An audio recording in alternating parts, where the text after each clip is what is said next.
ഖുശാംദീദ് ബച്ചോ, പുതിയൊരു വീഡിയോയിലേക്ക് എല്ലാവർക്കും സ്വാഗതം.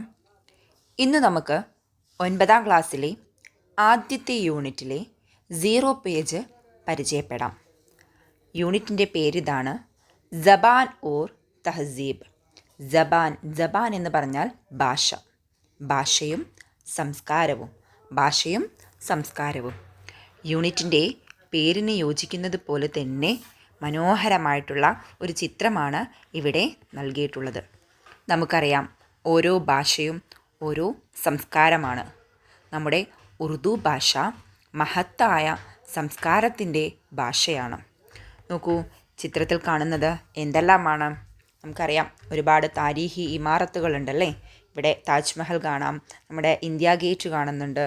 അതുപോലെ തന്നെ ഇവിടെ നോക്കൂ, ഒരുപാട് കലാകാരെ കാണുന്നുണ്ട് അല്ലേ. കല അവതരിപ്പിക്കുന്നവരെ കാണുന്നുണ്ട്, നൃത്തം ചെയ്യുന്നവരുണ്ട്. അതുപോലെ തന്നെ ഇവിടെയൊക്കെ ഒരുപാട് മ്യൂസിക്കൽ ഇൻസ്ട്രുമെൻറ്റ്സ് വായിക്കുന്നവരുണ്ട്.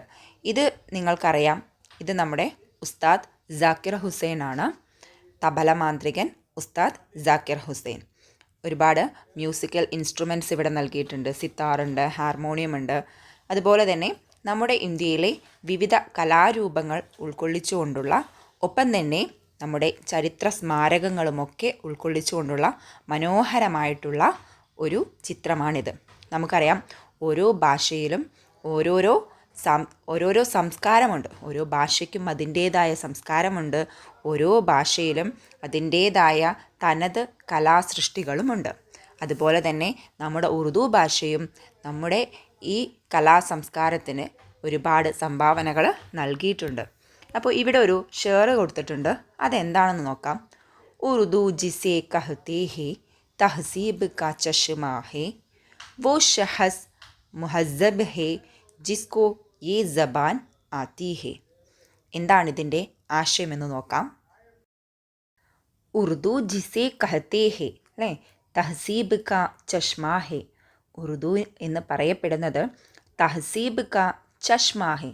തഹസീബ് എന്ന് പറഞ്ഞാൽ സംസ്കാരത്തിൻ്റെ ഉറവിടമാണ് ഉറുദു. വോ ഷഹസ് മുഹസ്സിബ് ഹേ ജിസ്കോ യേ ജബാൻ ആതി ഹേ. ഏതൊരു വ്യക്തിക്കാണോ ഈ ഉറുദു ഭാഷ അറിയുന്നത്, അവർ മുഹസ്സബാണ്, അഥവാ സംസ്കാര സമ്പന്നനാണ്.